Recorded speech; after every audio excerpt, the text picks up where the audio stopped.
मित्रों, अक्सर कर आपने भारतीय जातियों को आपस में जातिवाद के नाम पर लड़ा करके छिन्न भिन्न करके इसको तोड़ो और राज करो की राजनीति करने वाले लोगों को ही अक्सर कर जातिवाद को कोसते हुए देखा होगा।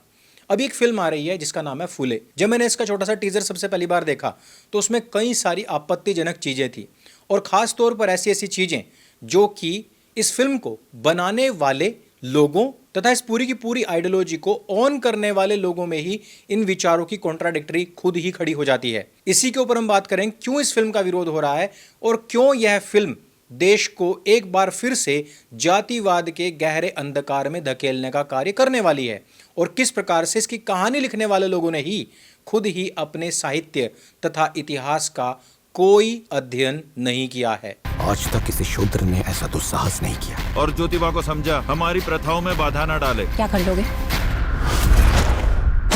फुले जी के नाम पर बहुत सारी कॉन्स्पिरेसी थ्योरी हुई है और खास तौर पर वो जिस जाति से आते थे उस जाति के लोग तो नहीं, लेकिन दलित समाज के लोग उनको अपने समाज का बता करके यहां पर भी महापुरुष चोरी करने जैसा जघन्यतम अपराध कर रहे हैं। वैसे आपने देखा होगा कि जितने भी आजकल दलित चिंतक लोग हैं वो अपने नाम के पीछे या तो आजाद लगा रहे हैं या फिर रावण, जबकि आजाद और रावण दोनों के दोनों ही ब्राह्मण थे। लेकिन अगर हम अंबेडकर जी के बारे में जो थ्योरी आजकल दलितों में चल रही है उसके ऊपर जिक्र करें तो आपके कान खड़े हो जाएंगे। मित्रों, आपने आज तक जितने भी पेशवा हुए हैं उनके नाम में राव सुना होगा, जैसे कि बाजीराव, सयाजीराव, माधवराव, नारायण राव, बालाजी राव। लेकिन क्या आपने कभी किसी दलित के नाम में कहीं पर भी कोई राव नाम सुना है?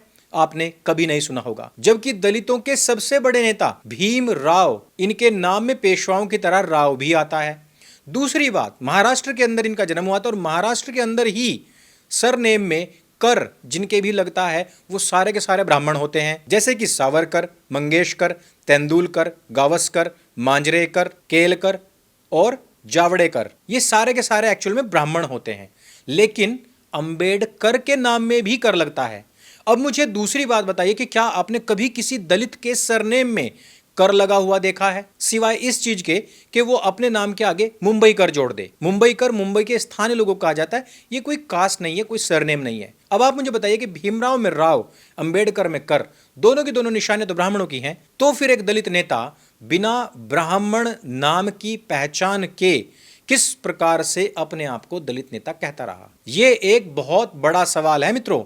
ठीक उसी प्रकार से जिस प्रकार से आज भी दलित लोग ब्राह्मण रावण तथा ब्राह्मण चंद्रशेखर तिवारी आजाद का सरनेम उठा करके अपने नाम के पीछे चेप लेते हैं, ठीक इसी प्रकार से फुले भी माली समाज से थे, जिसको हमारे पश्चिम उत्तर प्रदेश में सैनी समाज कहा जाता है। लेकिन सैनी समाज को आपने कभी भी फुले के नाम पर राजनीति करते हुए नहीं देखा होगा, जबकि दूसरी तरफ फुले के नाम पर सर्वाधिक राजनीति दलित लोग करते हैं।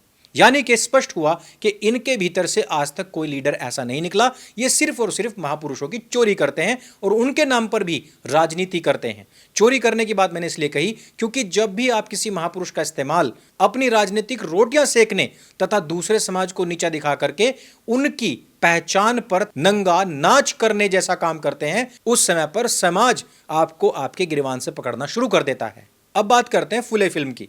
फुले में एक जगह पर एक डायलॉग आता है, मैं जिस गुलामी से लोगों को स्वतंत्र करना चाहता हूं वो 3000 साल पुरानी है। लेकिन सवाल यह उठता है कि जब सारे के सारे दलित समाज के चिंतक लोग ये कहते हैं कि देवनागरी लिपि आई है करीबन 200-250 साल पहले, संस्कृत भाषा मैक्सिमम से मैक्सिमम 500-600 साल पहले, उससे पहले ऐसी कोई भाषा थी ही नहीं। लेकिन कॉन्ट्राडिक्टरी बात यह है कि यही लोग ये कहते हैं कि आर्य यहां पर 5000 साल पहले आए थे। और इस कॉन्ट्राडिक्टरी में भी एक और कॉन्ट्राडिक्टरी यह है कि भीमराव अंबेडकर ने कभी नहीं कहा कि आर्य लोग कभी भी 5 या 10,000 साल छोड़ दिए 20,000 साल पहले भी कहीं बाहर से इस देश के अंदर नहीं आए थे। लेकिन ये लोग फिर भी मानते हैं, फिर ये कहते हैं कि 5,000 वर्षों से हमें पानी नहीं पीने दिया गया, 5,000 वर्षों से हमारे ऊपर जुल्म सितम हो रहे थे। ये कॉन्ट्राडिक्टरी की फेरिस्त और आगे बढ़ेगी, इसलिए इस वीडियो को देखते रहिएगा, आपको बहुत मजा आने वाला है। अब इस फिल्म के अंदर 2000 वर्ष काट दिए गए और उसमें रख दिए गए सिर्फ 3000 वर्ष। लेकिन क्वेश्चन यह बनता है मित्रों कि जब 2500 साल पहले महात्मा बुद्ध आ चुके थे, जिस समय पर दलितों के इतिहास के अनुसार केवल और केवल दलितों का ही शासन था, महात्मा बुद्ध के बुद्धत्व से प्रभावित होकर के संपूर्ण भारतवर्ष ने बुद्ध मत स्वीकार कर लिया था। तथा कथित बाहर से आए हुए आर्यों ने बौद्धिज्म को समाप्त कर दिया और उसके बाद यहाँ पर ब्राह्मण धर्म कह लीजिए, हिंदू धर्म कह लीजिए, सनातन धर्म कह लीजिए, इसको फैला दिया। जगह जगह पर जितने भी बौद्ध मठ थे या बौद्धिस्ट लोग थे उनको बाहर से आए हुए आर्यों ने समाप्त कर दिया। लेकिन यही लोग अपनी दूसरी थ्योरी में बताते हैं कि महात्मा बुद्ध से पहले कोई सनातन धर्म नहीं था, कोई हिंदू नहीं था, कोई ब्राह्मण नहीं था, उनसे पहले तो 27 और बुद्ध होकर के जा चुके हैं। यानी कि महात्मा बुद्ध, जिसका नाम सिद्धार्थ भी था, उसने पूर्व के बुद्धों की जो विचारधारा थी उसी के ही अगेंस्ट जाकर के, उन्हीं विचारधाराओं से खिन्न होकर के अपना नया विचार दिया। उसने कहा कि हम सत्य अहिंसा का पालन करेंगे, क्योंकि पूर्व के शायद हो सकता है कि 26वें या 27वें बुद्ध ने हिंसा का, असत्य का मार्ग अपना लिया होगा।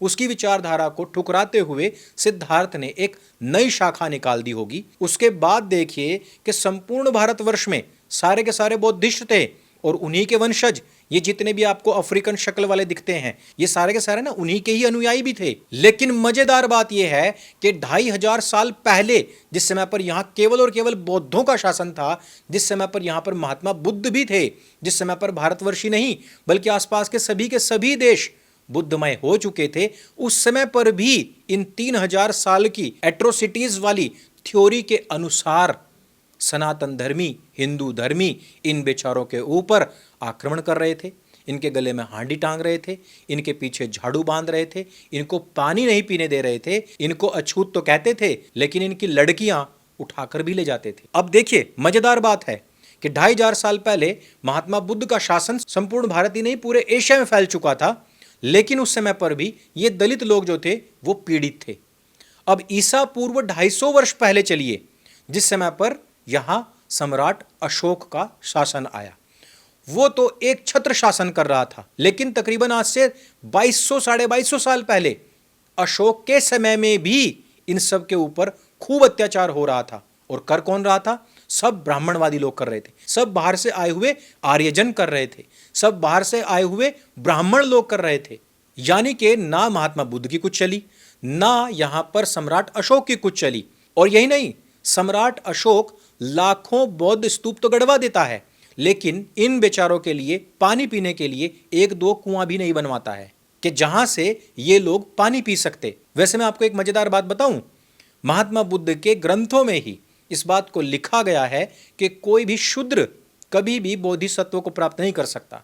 कभी भी महात्मा बुद्ध किसी शूद्र के घर में जन्म नहीं लेते। और यह मजेदार नहीं, बहुत मजेदार बात है कि जब देवनागरी लिपि की खोज ही 500 साल पहले हुई, संस्कृत भाषा भी कुछ 100 वर्ष पुरानी ही है इनके हिसाब से, यानी कि जब संस्कृत भाषा नहीं थी तो यानी कि जब ब्राह्मण भी नहीं थे, लेकिन फिर भी महात्मा बुद्ध ने कहा कि मेरा जन्म केवल और केवल ब्राह्मण तथा क्षत्रिय परिवारों में ही होता है ना मजेदार बात। अब उससे मजेदार बात सुनिए कि बौद्धिज्म के प्रभाव को यदि आप भारतवर्ष में सर्च करेंगे तो आपको ये 7वीं 8वीं शताब्दी तक भी संपूर्ण भारतवर्ष में फैला हुआ मिलेगा। जैसे कि सम्राट अशोक, मौर्य काल, ये 3री शताब्दी ईसा पूर्व से आरंभ होता है। उसके बाद में आए कुषाण और गुप्त काल, जो कि प्रथम से लेकर के 4थी शताब्दी ईस्वी तक चलते हैं, जिसमें कि कुषाण शासक कनिष्क ने, जो कि 1ली और 2री शताब्दी ईस्वी में रहा, उसने महायान बौद्ध मत को बहुत प्रोत्साहन दिया। उसने गांधार और मथुरा कला में बौद्ध प्रभाव को चरम पर पहुंचा दिया। इसके बाद में आता है गुप्त वंश, जो कि 4थी 5वीं शताब्दी ईस्वी में रहे। बौद्ध मत खूब फला फूला, उनको खूब पोषित किया गया, पूरे भारतवर्ष में घूम घूम करके इनका प्रचार और प्रसार किया गया। लेकिन प्रकांड मजेदार बात यह है कि उस दौरान भी इन तथाकथित दलितों के ऊपर एट्रोसिटीज हो रही थी, अत्याचार हो रहे थे, और ये 3000 साल तक कंटिन्यू चलता रहा। तो सवाल ये बनता है कि बौद्धिज्म का फायदा क्या था, एक छत्र शासन करने वाले मौर्यों का क्या फायदा था, एक छत्र शासन करने वाले कुषाणों का क्या फायदा था, एक छत्र शासन करने वाले गुप्त वंश के लोगों का क्या फायदा था। और यही नहीं, पाल वंश जो कि 8वीं से 12वीं शताब्दी तक चला, उस दौरान भी बौद्ध मत को खूब पोषित पालित किया गया। लेकिन हमें और आपको क्या चूरन चटाया जाता है कि 3000 वर्षों से इन तथाकथित अफ्रीकन मूल के लोगों को यहाँ के स्थानीय लोगों ने दबलित कुचलित करके रखा। यदि आप इतिहास को ढंग से पढ़ेंगे और इस प्रकार की जो कॉन्स्पिरेसी थ्योरीज हैं या जो आपको व्हाट्सएप फॉरवर्डेड्स मिलते हैं उन पर ध्यान नहीं देंगे, या ज़्यादा भी ना करके आप सिर्फ ग्रोक पर ही सर्च कर लेंगे, तो आपको पता लग जाएगा कि इस मत को समाप्त करने के पीछे सर्वाधिक जो योगदान रहा है वो मुसलमानों का रहा है। जब बाह्य आक्रमणकारियों ने इन लोगों को दौड़ा दौड़ा करके मारना शुरू किया, तब ये मुगल तो छोड़ो, गूगल के सर्च में भी नहीं मिले।